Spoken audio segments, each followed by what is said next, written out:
Episode time, baby. Yes, sir. Yes, sir. Send the invite. Episode 100. Sending him the invite. He's probably doing some shit. We're supposed to be on time, bro. Where is he? Where is he? Send the invite.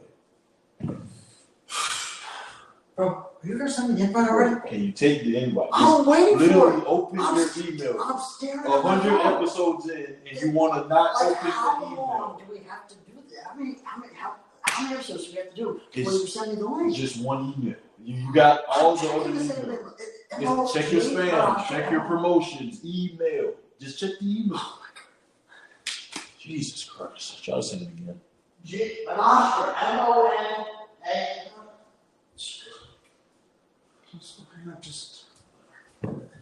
Don't even worry about it. Don't even worry about it. We'll just shoot it in person, all right? No, it's fine. Just shoot it in person. Just shoot in person. Oh my God. 100 episodes. Yes, sir. How are we doing? 100 episode 100. Oh man, it took us a while to get here. If you're new, welcome. This is a fine time to be new. 100 episode. If you're not, whichever episode you came, start watching us. Episode 1, episode 37, 46. Who cares? 100 episodes in. Glenn, what's your just the feel? 100 episode. Like it's gonna be so cool to see 3 digits now on an episode, but I can't believe it's been great. First things first, the department, 10 out of 10, recommend. This is absolutely incredible. And we did mention we had a big surprise for y'all, so of course we had to show it off in our first in-person live episode. First in person, yes sir, yes sir. No, it took us a while but not really too long. Like I said, we started our first episode in August 23rd. August 23rd, and we're like, what's the date? It's like June 13th. Yeah. So like around 10 months. Yeah, around 10 months, probably 10 months, like a couple weeks. Got a lot of grinding in, man. Started off football season. Was about to kick off. We had, thing on Instagram going with me, you, a couple of the guys we had with the picks. Standings. The standings. Yeah, that's what it was. The standings. I was absolute dog water. And as for us being the 2 leads in the group, we got 3rd and 4th out of the 4. We were actually horrible. We actually, don't even worry about it. But hey, we at least got 1st and 2nd. Yeah. That's way out, right? Oh, yeah, definitely. Somebody got 1st in the bracket. Hey, we'll talk about that later. That's Go crazy. Knights. But, then we went, basketball season started. Oh, no, before basketball, MLB season kicked off. Well, not season kicked off, but the postseason kicked off. October, coming into, I remember one of our first episodes that we did about the postseason. You were talking about your team. You wasn't really feeling it. You was like, we'll probably do whatever. And then you guys turned out to be the Cinderella of the whole dance. That was getting all the way to basketball term, the finals. That was crazy. Definitely. We got. I was definitely a little like, hey, we're happy to be in. We'll win around maybe. And then I hate to be the spoiler, but I literally felt like you guys had a shot. Like I don't know what it is about like the Cinderella team, like the Cinderella stories. Like you look at almost any sport nowadays, there's always a Cinderella team. Just got done with the NBA Finals. The Heat, 8 seed. It's always a Cinderella story in March Madness. It's been a Cinderella year. Cinderella year, 16 seed beat the one, made an 8 seed beat the one in the NHL and the NBA. I think it's kind of crazy. Yeah, it's been a Cinderella year, but it started off from there, and then had that lead to NBA and NHL, and that's when we started going to the reels, which was great. Yeah, definitely. I mean, throughout that time, we were having people on the show. A lot of great guests on the show.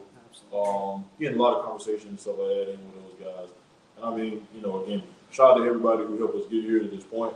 100 episodes in, man. I don't think they understand. This is kind of crazy. A lot of work it took to get here. Like the road for the most part. The amount of work that it took to just set this one. Right, just to get this one thing there. Yeah, like, man. But, so Glenn, tell me about the previous 100 episodes. What is I kind of asked before, but what is like the overall viewpoint? Like the first 100 episodes. It's cool going back. Like, do you ever go back and listen to the first one little by little, obviously, episode 32 or 60 to 8, and just go back? And then it's crazy. Like, we had Anchor, we were just talking about with no faces, and then it started going slow, and we put the clips, and just see the process go through. It's pretty cool to see how we, how we actually it slowly, but, we have to, it's still small and scheme of things, but it's still growing. It's growing. But I mean, we're starting from the ground up. Honestly. So, I mean, even with that, it was like, remember Christmas, we did we did the Thanksgiving bowl. Thanksgiving draft. Oh, like, that was a complete banger. I was eating chicken. I was eating my chicken nuggets and honey. That was like our incarnation. Right. Yeah, like that was like our welcome to video. I mean, then like say from there we got with the Instagram blew up. For all of you already, more times than not, you're probably following us on Instagram. If you're not, definitely got to go follow us. all.out.podcast on Instagram. I mean, bro, grow again, even in the year's time, growing the channel from straight to bottom, and then going from where are we at now? Almost 450 followers in a year. Getting videos that got I remember our first big one. I'll never forget it. He was looking at it go up on his, and I was looking at it go up.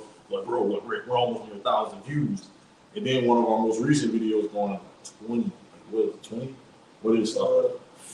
The first one we did was the quote. We got 1,000 views. The quote. We thought, oh my god, that's amazing. Yeah. And then the airport one is up to 33,000 views. 9,000. 33,000. That's absolutely. Oh my god, the best birthday present of the year. Dude Perfect commenting and liking our reel. Right. Shout out to Dude Perfect for doing that too, bro. Absolutely. Definitely. That was insane. You know what I mean? But we had the one show with the guy who played John Shadow, yeah. If you're watching, appreciate you for also doing the show with us. I'll not forget this summer. I'm still going to get not on the ice, but I'm going to get on the skates, and I'm sure this guy how to really play. But I mean, yeah, bro, like coming this far is like, definitely gonna have that. Yeah, 1,000%. Like, but coming this far, bro, like seeing what we did. Obviously, many of you know whenever you're building something, you got ups, you got a lot of downs, you got a little bit more ups, but it's a lot of just 100 episodes in fighting through adversity. Me and Glenn can truly say like we was on every episode. So I mean, at the end of the day, it's like and again for all you like day oneers, y'all seen probably like us lagging, mics messing up, or somebody losing connection, cutting out for a second, right? I mean, you caught me in sleep, like all that good stuff, like yo, not knowing how far my mic is, one house, right? So I mean, like I said, I feel like that's like for me, like the hidden beauty in it all. It's like being able to say, it's like a boxing match. No boxer at the end of the match ever comes out unscathed. Like everything's great. Like he went through hell and high water to get the fight. He threw a couple of great swings, jabs, body shot. Then he obviously caught a couple of great ones. So but at the end of the day, he's still standing. I think that's what like this 100th episode milestone is for me personally. Like being able to withstand the times where we ready to go, we pumped, we excited, we got we uncovered some points. We're about to go ahead and get in it. To the times where we just 5 minutes before, oh shit, we got a show. Damn, all right, cool. Right, exactly. Then car rides home for him. Me, just getting indoor off work. Doing episodes in the vehicle. Doing episodes in the vehicle. My turn something. Right, just getting to where we are now. I mean, hell, we both know how to. Throughout this, we got skills in video editing, things of that nature. So I mean, just getting to where we are now. From where we started, hell of a feat. It really is. It's just really great to see. And the process of just everything, just what goes into behind the scenes. It's just fun. It's honestly, the show's been great. It's like, even when things were going crazy, when we first started, we were doing 5 a night. Even when things going crazy, at least when you're on the show, it's just having fun. Right. Oh, yeah. That's all it was. That's how it always was. It was like every show is like, we'll like how you mentioned, we'll go, gotta get the show, but as soon as it was like go, as soon as it said go, everything just cleared out. Yo, what's going on? Like whatever we talking or whatever communicating, we just take off, off the head, talking sports, all kind of sports. So I mean, just those. I learned a tad bit of baseball, still a tad bit, but in all this, the Stanley Cup champions. So well, they kind of dominated it. Yeah, well, but see, in judge my first sport. So, anyways, but yeah, again, this is a hell We of learned King of analogies too. Oh yeah, a whole bunch of good stuff. Yeah, I'm kind of cool with analogies, but get you that shirt for the 100. Yeah, yes sir. Get the crown on the shirt, King of analogies. But yeah, man. Like I said again, looking at where we started, where we started from. Like I said, being here in the 100th episode, great. I personally can say probably the biggest thing that's been mentioned that I think is most important is the next 100. Yeah. And after we get to that 100, then the next 100. And then keeping it going to where we just we knock it down these milestones time by time. And it's like a ripple effect because once it's not a snowball effect. Just Yeah. bigger and bigger. Yeah, it's almost right. It's almost like somebody making money. It's like when we were all kids back in the day, where like money was, I won't say cheap, but not how it is now. Yeah. People look at $20 and like, oh man, bro, that's some money. And you see $100, like, man, if you got $100, you're balling. Like what? Keep that there. Yeah, right. It is like once you get to 20, once you get to 100, it's like okay, well, I want to see what 150 look like, or I want to see what 300 look like. Okay, I want to see what having 600 look like. So I feel like that's what it is with this right here. It's okay, we're at the 100. Now let's see what 150 looks like. Now let's see, because when we get 150, we'll be halfway, like, to 300. So, okay, boom, we get to 300 and 600. When we get to 600, we'll be circling that 1,000. That 1,000, yeah. Yeah, I have kids by then. Yeah, but it's going to be a whole different lifestyle. Yeah, oh, yeah, definitely. It's going to be a whole different. Yeah. Stop. We're on the show. Right, exactly. Like, we got a dog walking up on me, Yeah. But yeah. Yeah, man, like I say, we're set for a lot of episode 2. We got the curry, we got the area, everything set, snacks. Got the snacks, yes sir. We're all prepared for everything, so I think we're all set. We got everything all set. Oh, before we officially dive in, another shout out to another part of the great year. Oh, yes, sir. Shout out to our girl, yes, who designed our retro logo. I think that is a 12 out of 10. She nailed that work. That was incredible. That's the football, the plays, the baseball. Yeah, no, we made this our retro logo for a reason. I'm done. Yeah. It is. That's dope. That's dope. Look at the detail. Yeah, sir. It's like the basketball movie, the flame coming out, and all this right here. She did a great job. I gotta show that again. Gotta show that again. You gotta eat it. That's fire. Nah, definitely appreciate it, man. Like just the amount of love we've been getting, throughout this whole process. It's just like I said, it's just amazing. So again, I'm definitely happy, super fortunate that have a co-host like this. Will through, make the time at the end of the day. Both obviously have things. Obviously, life's still going on for everybody. But at the end of the day, for us to sit here and say we did 100 episodes on the podcast, that's just dope. And then for our first episode in person be the 100th episode, that's dope. That's dope. We had like episode 85. We got that. Yeah. We were thinking about doing shows in person since you were coming down a little bit. I was coming up here. And no, let's say let's use that as a surprise. Worked out right. Well, it's been great. Yes, sir. We've been through a good lot this first year. Yeah. It's been great though at the end of the day. Yes, sir. Speaking of great, some more great news in the world. Looking at this NBA season. The NBA season is now in and like always, gotta change the outfit, gotta change the jersey. While he's changing the jersey, I'll be changing something as well.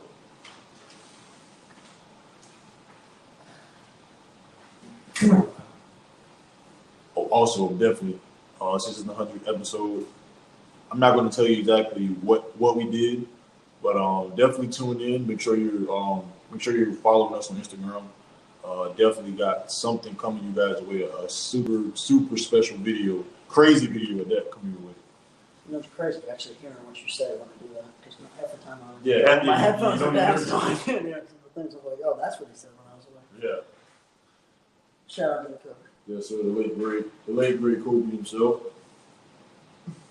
Switching to obviously, like you mentioned, the NBA Finals wrapped up yesterday, crowning the Denver Nuggets the 2023 champions. Crazy game, of course. Nikola Jokic doing his thing. Why is that picture still? It's still showing the picture with like the highlights of Jimmy Butler with the fig trade. I don't know. But anyways, like how you mentioned, Denver Nuggets in 5.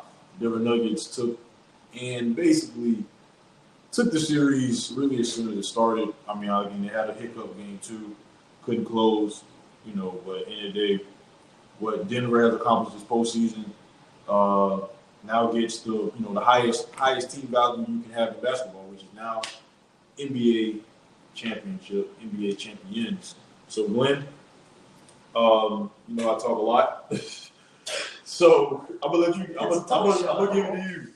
Like, what is your reaction to Denver finally being crowned after 46 seasons? Yeah. No championships. Now get themselves their first title.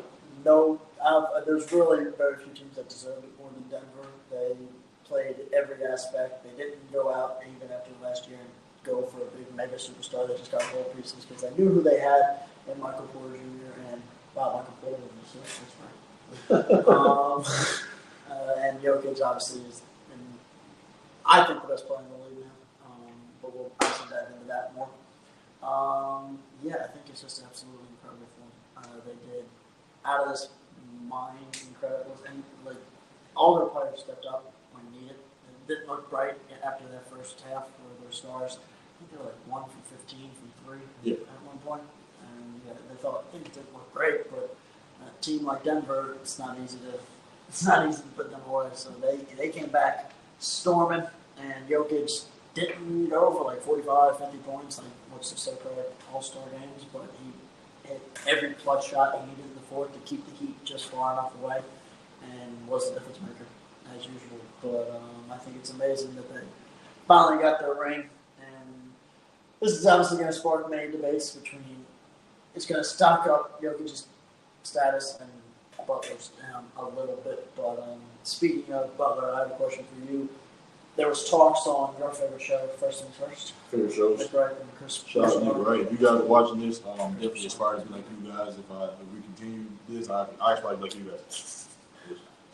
There was talk on that one. That's going to be news on social media tonight that Jimmy Butler has moved out of superstar status, and he's no longer a superstar. And his reasoning was pretty unique because he said that only superstars get the hate when they play bad, and Jimmy Butler hasn't received any of that hate. Do you believe Jimmy Butler has moved out of superstar status after his performance? Or the lack of his hate? Do I feel like he moved out of superstar status? It's a tough one because I feel like when you look at it, and a team who loses in the finals, of course, that's the only basketball game going. That's the most important series out of all the series that you can have in NBA professional basketball. So it's like being the guy on the team that loses, like being the top guy on the team that loses. Blame is going to come with that flat out. But then also, one thing I can give Chris Broussard credit on, and anybody who has this notion that Jimmy Butler is not, what I can give credit on is that the way that it happened, going out, not really, it's like the candle was so flaming hot at the beginning of the series. I mean, at the beginning of the playoffs, obviously with his dominant performance he had against the Milwaukee Bucks, and then basically coasting through the New York Knicks, being up 3-0 on the Boston Celtics. The team that once the Bucks got knocked out of it, everyone was leaning more towards Boston to be able to get back to that championship the way they got there last year. And then now, beating them and beating that team in 7, and then, seeing, and obviously, again, while beating all these teams, he's the top player. And then also now losing to the Denver Nuggets in 5. I think the only thing that really holds like a lot of weight for me, like I said before, is like in the way that Jimmy looked. It's one thing if you go out and you're fighting tooth and nail, and then they're just outmanning you. But many people felt like Jimmy didn't really assert himself the way he needed to. So do I? Basically, to answer your question, do I think that moves him out of superstar status? No, because again, losing in the finals. Even though, like, while you're on the way to the finals, it rises your stock. Again, you beat Milwaukee. Okay, you beat the Knicks. You get to the Eastern Conference Finals. Okay, boom, you beat Boston. Okay, you're losing 5 to the Nuggets.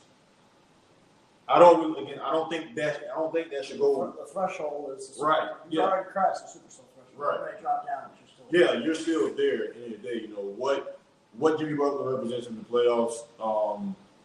Again, I don't think that should be completely tarnished. Now, I am in favor of due to the performance. I am kind of in favor of like getting over the whole the playoff Jimmy thing. Do I believe he plays better in the playoffs? Of course. But I mean, at the end of the day, it's like, again, if he went out scoring, if he went out, left it all. If we failed, he left it all on the floor. Two things I know for a fact that stands out to me is like the way that this Game 5 ended with the turnover, one possession, and the horrible shot selection on the Knicks. So, again, I don't think that he deserves to be moved out of move from being a superstar. But at the end of the day, do I feel like, it was at the end of the day, it's a team who, not making any excuses for him, but we know exactly what the Miami Heat represented. But it's like, I don't really think that should take him all the way from 95% all the way back down to like 5. Like, he's a good player. Definitely a top 10, top 15 player in this league. So, to answer your question, I don't think that should move him out of being a superstar. It should move him out of being a superstar, but they both made unique points. One was saying now that Chris Rose saying that he should be moved out of superstars, not just because of how he played, more so that they weren't giving him a lot of hate. And they were just kind of focused on the hey, this is a Denver win, which it was. And Denver played absolutely amazing. And in fairness to Jimmy Butler, he definitely helped that fourth quarter. But like you mentioned, you got to remember what ended the game: the turnover and the poor shot selection. So even though he scored 13 straight points at one point for the Heat, it's not going to really emphasize as well because of the result of the game. But I think he shouldn't move out of superstar status just because of how he played. He should stay in that superstar status, but he did make a point that they should have given him more of a bit of they do when Tatum was. Exactly. But in fact, he did, because the same question was that since he lost and played badly, should he move out of superstar status? Nick Wright made a good point saying that should Joel Embiid move out of superstar status? That's actually superstar said no. So by the same theory, right. Butler's moving out of superstar status. So yeah, I mean, if we're only going to measure that, like set that kind of status on, on making it, championships, winning championships. And a lot of the guys who we like, James Harden's of the world, Damian Lillard's of the world, shouldn't even be there. So that's kind of my real thing on it as well. It's like whenever you lose, it's kind of like lose the finals. Again, like I said, you get so scrutinized. It's like, okay, if Miami Heat win, Jimmy Butler's the man, and then the story on the other side is Nikola Jokic overrated? Should those two MVPs or not win? So it's like there is no win or losing, because again, if the Miami Heat would have won this, then everyone would have looked and said, well, the Nuggets were the 1 seed in the West all season, playing with again the back-to-back MVP winner, obviously Jamal Murray doing this thing, so it would have been flipped.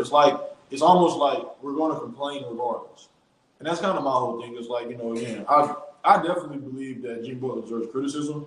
And just the way that he performed. But in the day, it's like I'm not a fan of the whole. There's going to be one winner. We're going to crown him. He's going to be put to the highest pedestal. And the loser, or we're going to just pummel him.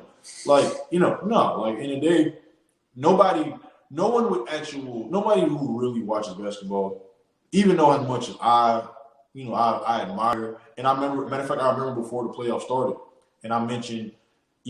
That the Miami Heat make me. I gave like a whole 5-10 minute rant on Miami. Like they make me mad. They don't.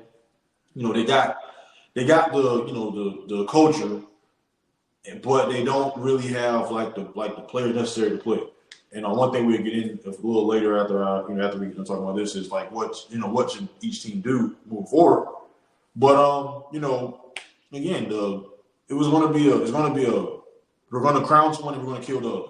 I just don't believe in that. And if they look at it for what it is, nobody with real sense believed that coming into this Miami was gonna beat Denver Nuggets. So I feel like being a fan, enjoying the moment, also while being a realist, because at the end of the day, where people are killing Jimmy because they just lost, not even 24 hours ago. So at the end of the day, not being that guy who's going to sit here and, oh my God, like enjoy the moment, enjoy what happened. At the end of the day, I'm not going to sit here and overreact to say Jimmy Butler's not that guy when he again led an 8 seed who lost their first playing game, who was facing elimination after their first playing game. Jesus, and he goes from that to leading the team to the finals, and then looking at him and say, "Oh, yeah, no, he's just an ordinary guy. He's not." And the logic was like, "Oh, they didn't lose in the finals, so Tatum now moves up and Durant moves up." Like, no, those guys are still below Jimmy because they lost in the second round. So now, hold on, wait. When you say below Jimmy, what do you mean by below Jimmy? Like, what you like top players in the league right now? Oh, you got Jimmy Butler over those guys? Over Kevin Durant for sure, and over. Yeah, you see, Tatum didn't disappear necessarily, so I don't know if I put him over Tatum yet. And KD didn't necessarily fully disappear, but I'm just me with KD. I can't, he moves too many teams and he can't really build. Like Jimmy went to Miami, and that's been his team he's trying to build. The Sixers didn't resign him, otherwise the Sixers would have been his team. He would have been riding until he got a chip. So for me, I think Jimmy is better than Durant currently right now. Okay. All time, no, of course. But right now, I'm doing. Okay, let me ask you this: is there a difference between better and more valuable? More valuable. Okay, more valuable. So let me ask you: so do you feel like Jimmy's better and more valuable, or you feel like he's more valuable? Okay, he's more valuable to his team. Okay. Because there's no like if we're talking raw talent, it's the same argument like LeBron. If we're talking raw talent, Kevin Durant is probably top 3.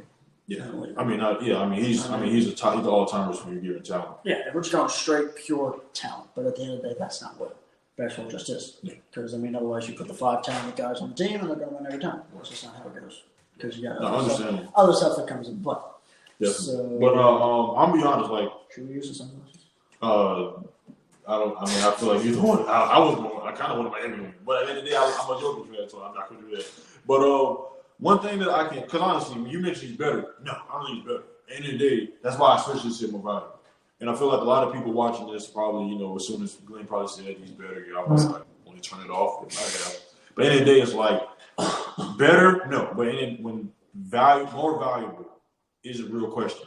Because we're looking at it, and the only thing, just to speak Kevin Durant quick, obviously, again, all-time player, it's not no knock on him or anything like that, just what actually happened. As far as value goes, Jimmy Butler can say, hey, I went to a team who's not that strong in the talent department the way when Kevin Durant went to, my Golden State. And I've been in the Eastern Conference Finals, but I believe like 4 of the last 6 years or something. They've been in like 3 of the last 6 or something like that. I know there's been 3 in a row.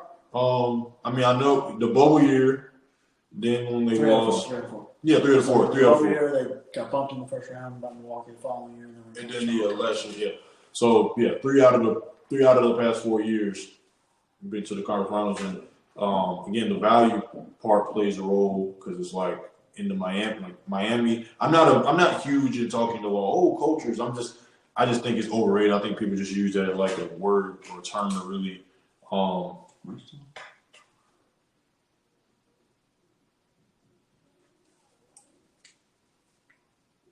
yeah.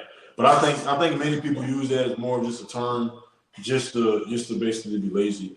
But one thing a place that truly has culture is I feel Miami. I remember reading something one time, or either reading or here. Basically, Pat Riley doesn't allow players to come to his office trying to get coaches fired or something like that. That's not flying.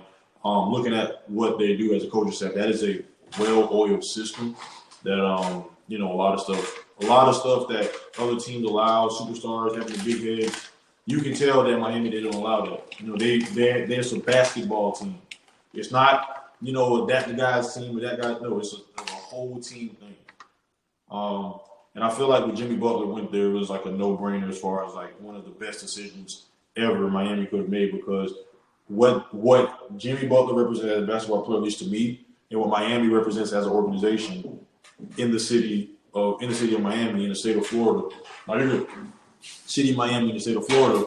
Like I said again, when you look at it and you just look at the way that both of those collide and confine each other and become what they have become since the trade, man, since he went there, Jimmy Butler went there. It's like, you know, you can't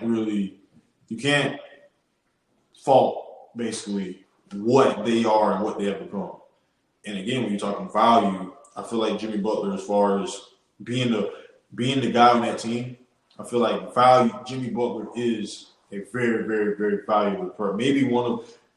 I feel like Jimmy Butler is definitely top 3 most valuable to his team in the league. So, yeah, like I said, you know, just to kind of kill the whole people by like, oh no, he's better than him. No. Yeah, no, not at all. He's not better. But at the end of the day, it's like definitely more valuable. So, let's go ahead and get to the winners here. Let's get to Jokic. Mm-hmm. Obviously, Jokic, this postseason run was absolutely phenomenal. I mean, nobody truly cared. Yeah, nobody truly cared about what happened against the Timberwolves and they did. That's what they played in the first one? Yeah, that's what they played in the first one. Yes, nobody really cares. But I feel like, you know, what happened in the next round. The next round, the Warriors. Suns. The Suns. I'm thinking about the Lakers.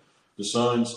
I mean, you know, just what even they were calling triple doubles had. Even though they lost the game, a 50-point game and they lost. And it was crazy. That was a game that was earlier that day. We shot that day. And we was talking. He was watching the Joel Embiid and the Sixers play Boston. That's what that was. Yeah. And then remember, Joel Embiid shot 27 shots. He had like 34 points. And then Jokic shot 27 or 26 shots and shot 53. So, what's going on, boys? Joining us now. What's going on? What's going on? An original All Out podcast member. How you doing? Good, man. How are you, Jay? I'm doing fine, my guy Grant. Nah, can't really complain, man. Good. Yes, sir. Now we're not doing much here talking, so I'm talking a little bit of NBA. Have you watched any of the bump the finals? 100th episode. Obviously, again, you was obviously with us really the whole way, but you was like on the shows with us, you know, for a majority of them. Just talk real quick about like what's your time like on the show, and obviously, you know, seeing the start from where we started at to, you know, where we are at this current point. Yeah, for sure. We've come a long way. It's been one hell of a ride. I've been watching a lot of the finals. It's been on at work consistently, so I've been able to get a good glimpse of everything going on. Shout out to Denver for winning last night. Literally the first notification I got after the game was like, oh, we can't forget about the Heat. So it's basically what happened with the Lakers when they got swept and how ESPN was just doing all that. It was just like, I'm like, okay, come on. Can we just give some respect to these guys? So it was awesome to see that. Nikola Jokic, absolute class act. Didn't even celebrate first. He went over to every Miami Heat player and basically consoled them, which I think just cements his legacy as who I believe is the greatest player in the NBA right now. He went on an absolute tear. I would argue one of the greatest postseason runs we've ever seen from anybody. Dude had a triple-double the entire postseason. That's over, like 20 games? Like, if you average a triple-double over 20 games, then that's just a little bit good. That's insane. So it was awesome to see that. Congratulations to Denver. But I give a lot of credit to Miami, Jimmy Butler. They did it without Tyler Hero pretty much the entire way through. So imagine if they had Hero. If he was completely healthy in those first 4 games, you never know. They could be going back to Miami right now. But here we are. Denver won. And I know where to go. we're in for a really, really fun offseason this year, boys. Basketball and hockey are both going to be really fun. Yeah, no, definitely. We definitely get into some hockey talks because I don't, my team to go Knights. But anyway, we're talking about, one thing you brought up, which is very good. We didn't bring it up earlier. The Miami Heat again went through what they went through for a majority of the postseason without Tyler Hero and obviously without Victor Oladipo. So, what team loses pivotal pieces in their rotation at such early stages in the playoffs? And still somehow managed to get to where they finished at. Yeah, I think it's insane how a team can lose such a pivotal person like Hero, who is good from beyond the arc, who's also good at shooting from inside, good at the post. Really, really complements Jimmy Butler really well. But I think guys like let's see, Bam Adebayo, few other guys I can't think of off the top of my head because I was kind of working and just kind of glancing up. But I knew Bam was out there a good amount of time. So it was just kind of, my issue was I couldn't sit down and watch enough just because I was consistently working. Like I literally looked up one night. It was last night actually. I looked up for 2 seconds. It's in the first quarter. I look up like maybe 10 minutes later. It's already in the third quarter. It felt like it was just flying by. Like, excuse me, I was getting notifications like every 2 minutes just about the game. So it was a very intense game, I will say, especially because both teams ended up under 95 points, which you really never see in today's game. But, I mean, it's the NBA Finals. You're going to have the best of the best playing against each other, so points are going to come in an exclusive. But I just think when you have someone who can do it all and Nikola Jokic and then has such good pieces around him like Jamal Murray, who else is on that team? I'm trying to think. Yeah, like I said, it was kind of tough for me to catch up and watch the games just because of how much I was doing other things at work. But, I mean, I can just think of it was the big guys were really stepping up for each team when they needed them to. But I think the duo of Jokic and Jamal Murray has really proven, I would say, is one of the more elite, if not the best duo in the NBA right now. Yeah. No, I feel like, especially because it's like we don't really get a chance to see many of the guard big man duos like how we used to. So obviously this isn't that, but it kind of like it's like a resemblance of like a Shaq Kobe. It's like you look at exactly. big, but it's like obviously like Jokic dominates the game in a different way than what Shaq did. Shaq just physically dominates the game, but it's like Jokic like dominates the game, like the basketball game itself, by just his smarts, what he does with the basketball, puts up in the right position. I mean, again, whenever he's in the low post, you can almost put 2 points on the board already because he's almost automatic with his jump hooks. And then you look at Jamal and say again, Jamal. I mean, obviously he mentioned it after his injury. He felt like at one point that the Nuggets were going to cut him. They felt like he was washed goods. He really couldn't go anymore. And then coming out and performing and being that, like, Batman Robin-ish in the sense, but being that Robin who anytime that, Jokic needed, Murray was there. Murray stepped up. Murray making timely baskets, timely shots. Again, just to harp back on the Lakers series real quick, he, closed the fourth quarter of that game, of the one, I think game one, I believe. Yeah, game one. Then, I mean, he carried it over into game two, had a phenomenal, second game, now game two. Then, they go on the road, both of them have great games. I think Jokic in game four, he started out slow. Jamal Murray carried the way, and then Jokic picked it up in the fourth quarter, getting to the sweep. And then just looking at how well they play off each other now. And I feel like this right here is a great time in life where we can celebrate two guys who they weren't traded there. They didn't asked to be moved. They stuck it through. They sat there up under their head coach who's been there the whole time. And, they found out and they found ways to win, found ways to play off each other. Their 2-man pick and roll game is second to none because it's like both of them are threats with the basketball anywhere on the court once they get in the half court set. So, you want to switch it. You want to put a small guy on Jokic. Good luck. Because if you send a double team from someone else, he's just going to find the open guy, and they're going to make the good basketball play. If you want to switch it and you want to put a big on Jamal Murray, again, good luck. He's going to get to the basket. He's going to take his three or whatever he needs to do. If you want to stay home, then you got one of them guys rolling free to the basket or a shot. So it's like both of those guys, when you look at them, it's just the way that they play basketball together and with one another. And also, again, I know, not a lot of people aren't even giving GMs, general managers, the front office shout-outs, but huge shout-outs to those guys. Drafted Michael Porter Jr., going out and getting him a solid 3-and-D guy in Kentavious Caldwell-Pope, getting a great a guy that I feel like is slept on a lot, Bruce Brown, great utility guy. Going to get him a veteran, Jeff Green, who, played heavy minutes for him, getting him another rookie. We're getting him a rookie this year who won the championship last year with Kansas. And then also I miss Aaron Gordon. Brown, but his name is really My boy Aaron Gordon, love that guy. Oh, Braun, yeah, Braun. Yeah, and going to get Aaron Gordon, the guy who was he was the star player on his team in Orlando, and he coming here to Denver, going from the star player to being like the third, fourth option. Taking that role and accepting that and blossoming in that.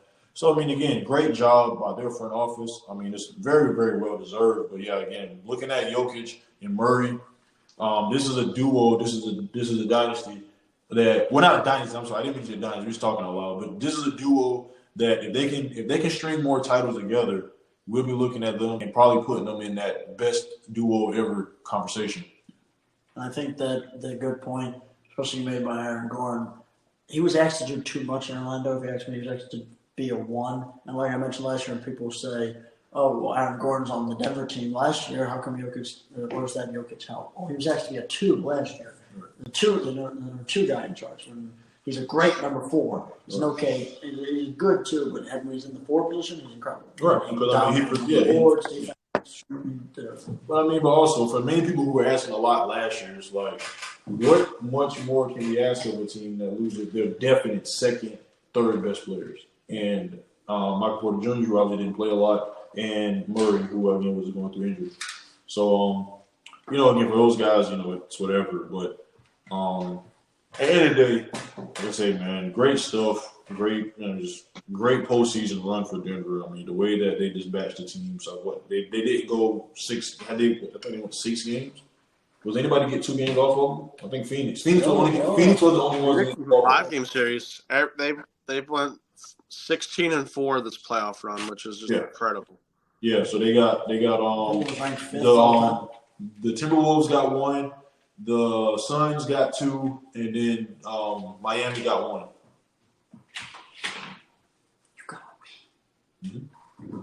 No, I'm almost positive. I don't think the Suns. I think the Suns lost in 5, if I'm not mistaken. No, it was in 6 because the. They went 2-2-2. So the Nuggets took games 1 and 2, and the Suns came back on home. Took 3 and 4. Yeah, okay. It did. Yeah. I knew there might have been a 6 sprinkled in there somewhere. I wasn't too positive on the. Because they only lost 4 games and they swept the Lakers. And they swept the Lakers. Yeah. The Timberwolves was a surprise. The Timberwolves definitely wasn't getting 2. So yeah, but definitely. So I know we're talking. Timberwolves are gonna be tough next year. Yeah, definitely. Yeah, as soon as we get another episode, we talk like what teams, other teams outside of these two.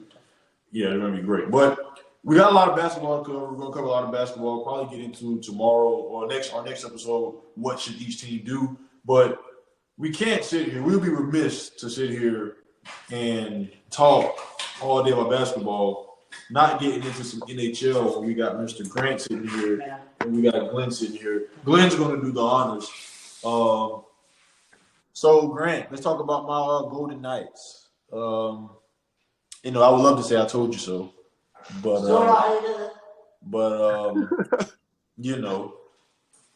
I'm not going to be that guy. I'm not going to sit here and say, "Oh, Grant, I told you so." We see Glenn. Okay, no sure, yeah, Glenn. But yeah, I'm not going to be the one to say I told you so. But I'm not even going to do much talking here once Glenn gets back. I'm just going to whoops. Look at this thing. You see this? Oh, that's beautiful. I'm not ready to play. Is that Amanda? Yeah, Amanda. Tell us like Got that out of the way for me. I just hit the legs. This is dope. I'll let you guys talk to me on NHL. We gotta speak carefully. Wait, hey, I can't wear the one that I have, but give me like 1 second, all right? This is kind That's fine. well, I have your shit. I'll take it. I love my team lost. All right, so kind of ironic here. No Keeping up with the same jersey. Here, but here's the best part about it. This dude, I think, is playing for Florida tonight in Game 5. This is a Zach Dalpe jersey. My dad got this like a long time ago. Got the little stick right there. So, love you, Zach Dalpe. Unfortunately, tonight you're going to be shaking every single Golden Knights hand because they're hoisting Lord Stanley. That's just how it's going to be, unfortunately. I know for a fact that's just how it's going to be.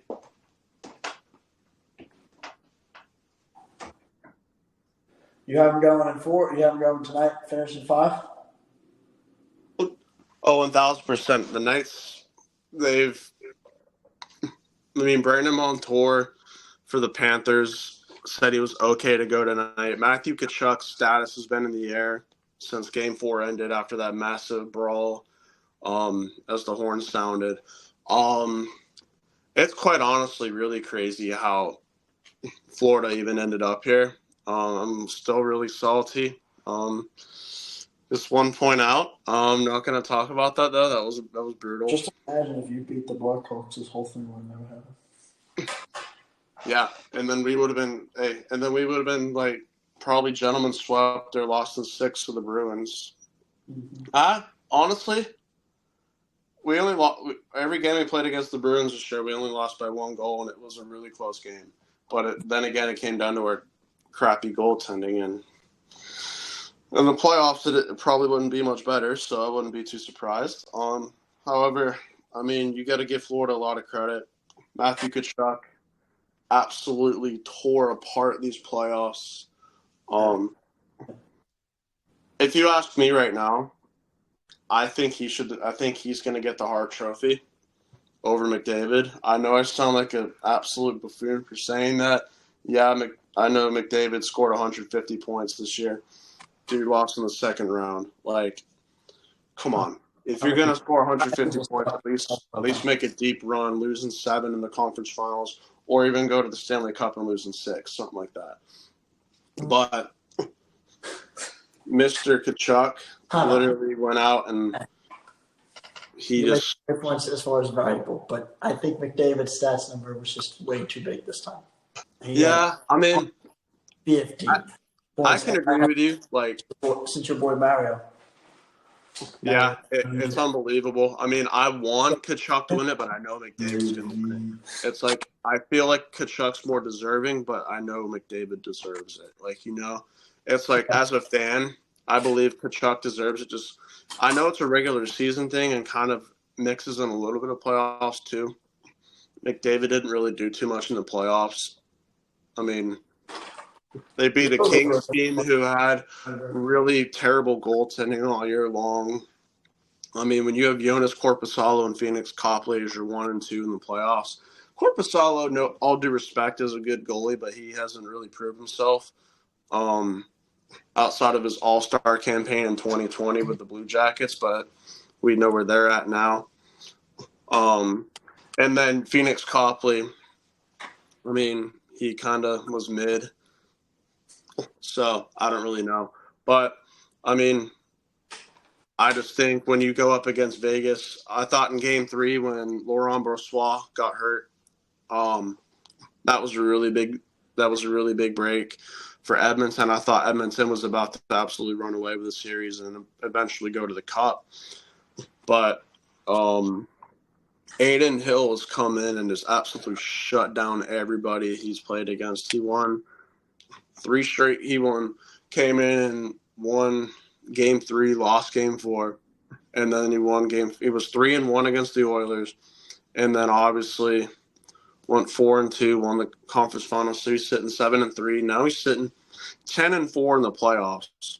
That is a great run for someone who has been known as a perennial low tier, bottom of the pack backup goaltender. I mean, he started out in Arizona, went to San Jose, and ultimately ended up in Vegas. But I mean, this is someone who's starting to become a reclamation project in Vegas. I feel like Vegas is going to really consider re-signing him this offseason. It's a possibility. He's a pending UFA. So give it about a week or two. Like, the NHL draft is coming up in a little under 2 weeks, and you're going to see a lot of big moves being made. So there's a lot of moving pieces going on right now behind the scenes.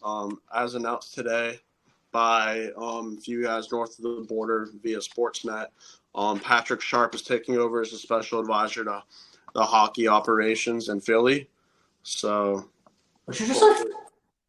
Patrick Sharp is the new special advisor to the president of hockey operations in Philly. Jeff Merrick and Elliot Friedman tweeted that today at about, I believe, like 3-ish, right around there. They're still gonna suck. I mean, you guys brought in Keith Jones, Daniel Briere's your GM. I think, obviously you have the pieces in place. Well, we got great. We have cool management. Or they had to. It's not me. I'm Hurricanes all right now. But they have great manager pieces. Unfortunately, the players on the ice are, until they sell. It's gonna be a little bit of hurt, but I think Patrick Sharp, he's my guy. He's awesome. We used Sharpie's a good at of that front office. I think if you get the right pieces in the front office, you guys are going to eventually get the right pieces onto the ice. I mean, that's just how the system rolls. And the beautiful thing about it too is, like, you guys are going to be drafting high again. I mean, last year you picked up Cutter Gauthier, and he did an interview on Spit and Chicklets about, I don't remember how long ago, but first time he walked into the building, he met John Tortorella, iconic head coach, very, very, very animated guy. So everyone loves Torts if you're a hockey fan. Even if it's just the love seeing him get pissed off, or you just love the guy. But when Cutter and Tortorella met for the first time, Tortorella was excited to work with him, very, very happy, very optimistic about the future.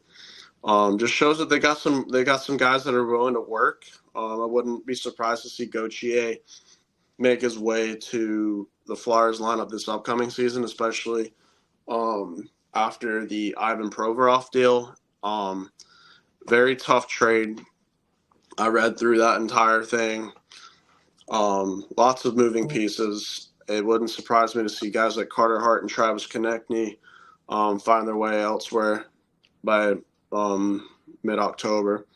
Another name too, Kevin Hayes, but the issue is he's making a little too much money, so I feel like there's going to be some cap issues there unless Philly is willing to retain some salary, which I highly expect given how much cap space they have right now.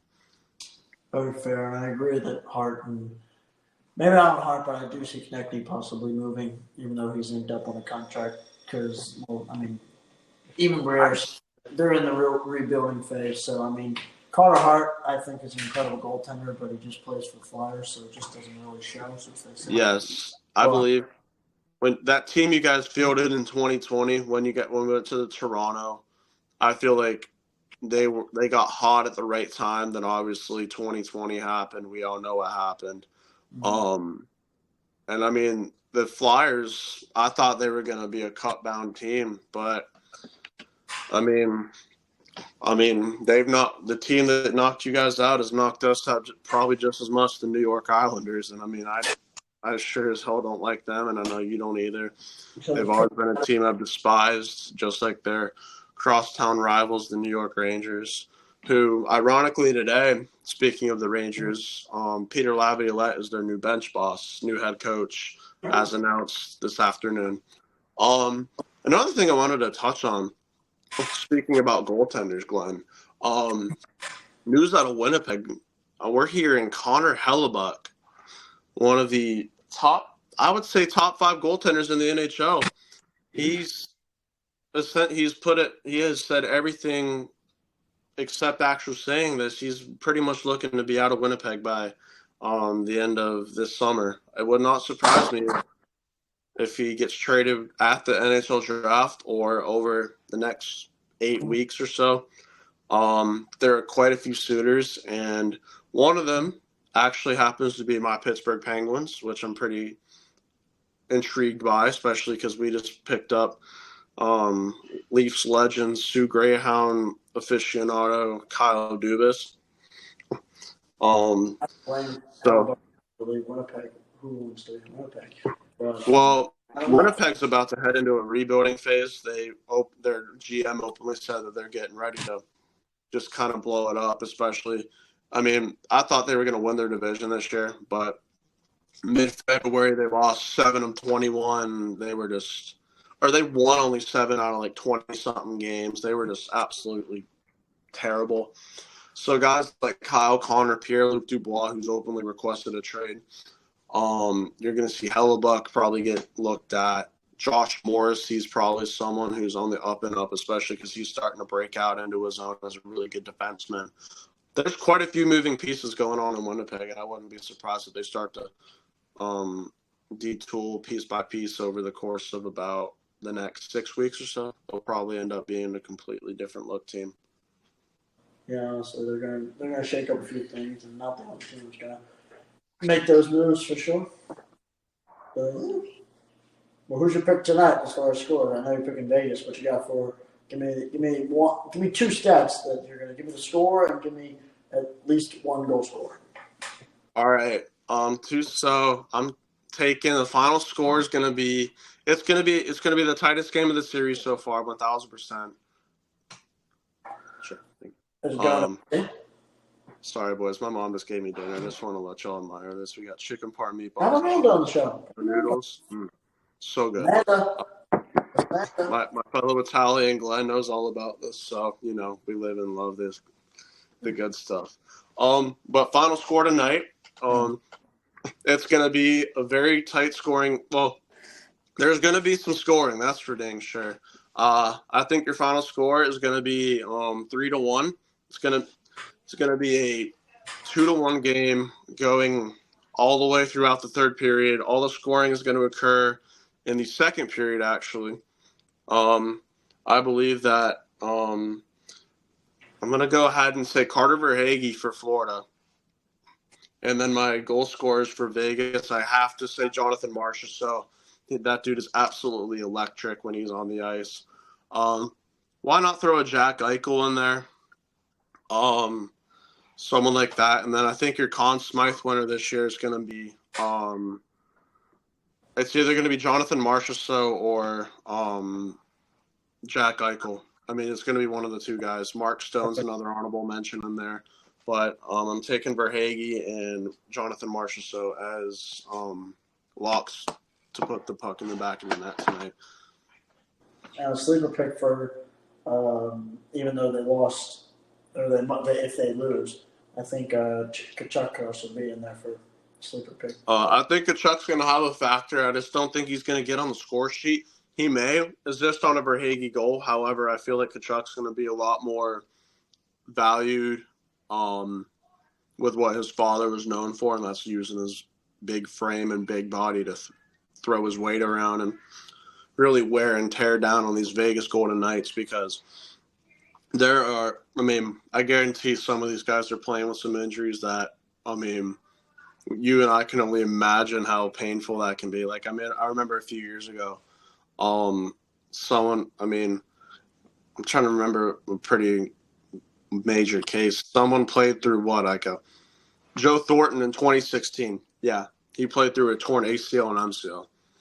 Yeah. So Stanley Cup. ended up losing to my Penguins, but still, you come 2 wins away from the Cup. You kind of want absolutely nothing to do with getting surgery. You want nothing to do with, I need this, I need that. You probably just take an ass ton of ibuprofen and even more cortisone shots straight to where you are, and you're just like, all right, let's just keep going. Just tape up the whole way. Yeah, it's all fine. Grant, I got one question to ask you. So, say that my Golden Knights win tonight, which is obviously they are. Give me a percentage, give me a likelihood that they repeat next year as Stanley champions? Oh man, that is a really good question, Jay. I love that question. It's gonna be obviously repeating in any league is extremely difficult to do. We haven't seen a repeat in the NFL since 2004. We haven't seen a repeat in the NHL. Well, we saw one recently when the Penguins did it, but before that, it was in the late 90s. The NBA, I feel like, is pretty easy to repeat because you can kind of keep a lot of the same role players around at a decent price. And that's what you need to win in the NBA. You need a lot of role players. The NHL, you just got to have a lot of chemistry and you got to get hot at the right time, same as baseball. Baseball, we haven't seen a repeat champion in almost 25 years. So the odds are stacked against them. Do I think they could do it? Absolutely. But is it going to be tough given the cap constraints that a lot of these guys are going to be demanding? Obviously, yes. I feel like there's going to be a lot of guys who are going to be demanding pay raises. In Vegas, as we all know, likes to live up to their name and go big or go home. I mean, literally in their first year, go after Max Pacioretty. Then they go after Alex Pietrangelo. They go after Jack Eichel. Like, they go for the biggest names. They go for Mark Stone. They go for all these huge names who are all demanding extreme amounts of money. Like, Jack Eichel's making, I think, $10 million a year right now. So there's guys that are going to be making a lot of money, and they're going to be kind of pushing up against the cap, which thankfully for Vegas only goes up about $1 million, which can go a long way. However, in terms of putting it on the ice for next year, it's going to be a tough challenge to bring a lot of these guys back next year. So my answer to this question is, I think they can. However, they have a lot of boxes to check off before they get to that point. Okay. They do have a great bunch of pieces that they come up with. You did forget the Lightning just repeated too as well. Yes, that is true. The Tampa Bay Lightning. I forgot about that. I apologize. I'm not a huge Lightning guy, obviously. They did repeat, and they just went to their third straight Stanley Cup last year. Obviously losing to the Colorado Avalanche. Now the Avalanche couldn't repeat because the Seattle Kraken decided to say, oh, let's be an actual hockey team this year and shock them in 7. They literally came 60 minutes away from going to the conference final against Vegas. Do I think they would have stood a chance? Absolutely not. That was probably a 4 or 5 game series, and we would have already had a cup champion if they were both short series. So I'm just excited to see what's going to happen with Seattle next year. There's so much to go on this offseason. A lot of names that are going to be expecting a lot of big contracts, like Austin Matthews wants an extension. Do I think he's going to get it? I don't think so. Yeah. Okay. He may get it, but it may be somewhere else. Well, that's going to be an extension. And all right, then, this is actually my last question because obviously I asked about my team. I got to ask about the losers. So say the Panthers lose tonight. If you're the Panthers GM, what do you want to do? Do you try to just run it back with your guys because you guys got that far? Obviously, just lost in the finals, or do you go out and you try to seek out 1 or 2 more pieces to add to try to get you over the hump for next season? That's a wonderful question. I think Glenn can really agree with me here. Florida doesn't look much different than they did last year. They have a lot of the same pieces intact. They have the same, a better goaltending tandem than last year. They have a lot of the same pieces. They added Matthew Tkachuk. They lost a couple key players, but they brought in Matthew Tkachuk, which I believe is a much more significant asset than, say, a Jonathan Huberdeau or a Mackenzie Weegar. I mean, they're both really skillful players, but I feel like in terms of who I want on my team, Matthew Tkachuk is the answer. The issue is I don't think they have enough veteran leadership on that team. They just have a lot of issue I mean, they got Mark and Eric Stahl, who are both probably going to go out, retire this offseason, most likely. Or they might sign a 1-year league minimum contract with them again and see if they can try and go win another cup. I believe they're both really good leaders. I mean, their brother Jordan's the captain in Carolina. So they have a lot of leadership. Eric, former captain in Carolina as well. Mark, an alternate captain in New York. So they all have really good leadership. Wouldn't surprise me if, quite honestly, if they could all go to, like all three Stahl brothers could play in Carolina next year. That wouldn't surprise me. But for Florida, I feel like they need to shore up that defense. That they have a little bit of weakness on the back end in terms of just depth. And then I feel like they just got to bond as a group. I think they were a little young this year. Now that they have this experience to probably end up losing in 5 games in the Cup final, they're going to want to come back next year and end up winning, maybe in 5 or 6 games next year against a team. So it wouldn't surprise me if the Panthers end up signing a couple guys this offseason because, like their crosstown counterparts, the Heat, who just got sent home last night, I feel like the Heat kind of need to bring in another superstar to kind of pair with Jimmy Butler because, I mean, Tyler Hero's health is kind of and Bam Adebayo can only do so much, especially as a center.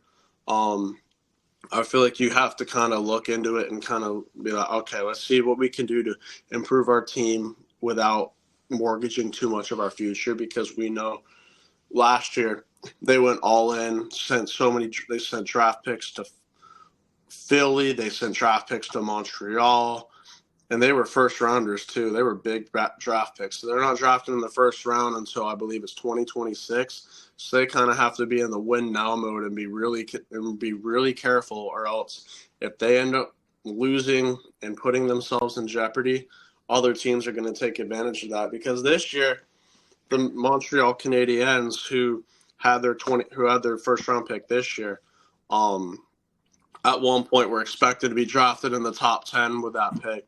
And then it ended up being a lottery protected pick because they clinched a playoff spot. And now they're going to be picking 31 or 30. Unless they pull off the major comeback, then they'll be picking 32. But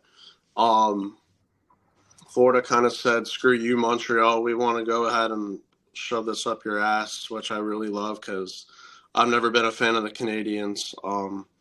So I think what you do as Florida is you just got to keep in the win now mode and do whatever you can to win and get guys that are going to hop on board and be ready to do that.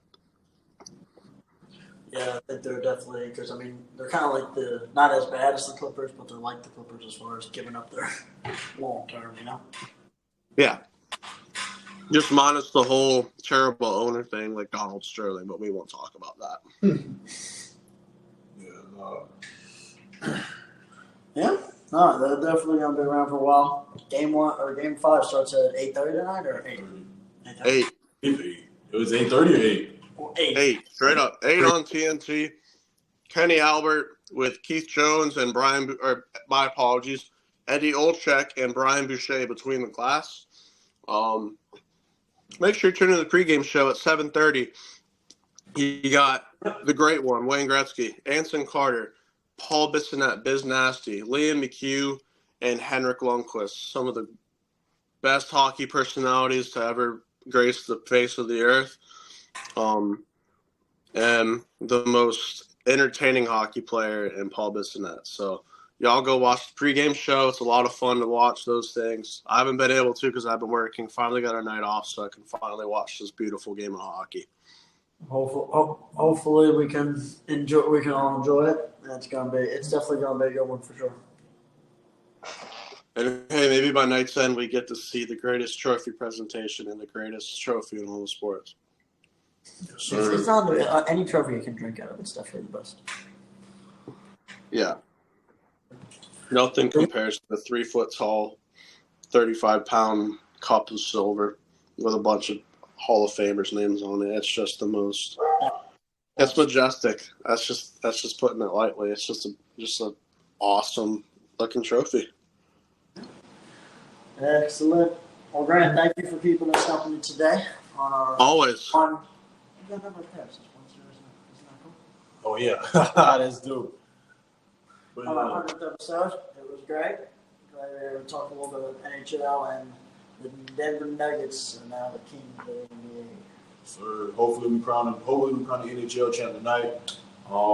If not, we'll get the job done regardless. But Grant, my guy, it's been a pleasure.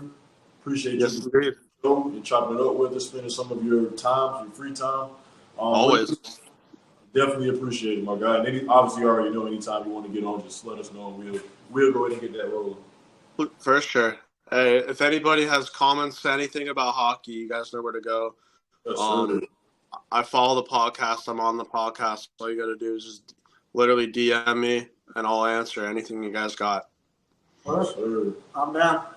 I know everything about the game as much as I can, so I'm on Twitter all the time watching this kind of stuff, so I pay very close attention. So if y'all want some good knowledge, I got you. We got you. Yes, sir. So we'll go head to head one of these days and see who's got the best. All right.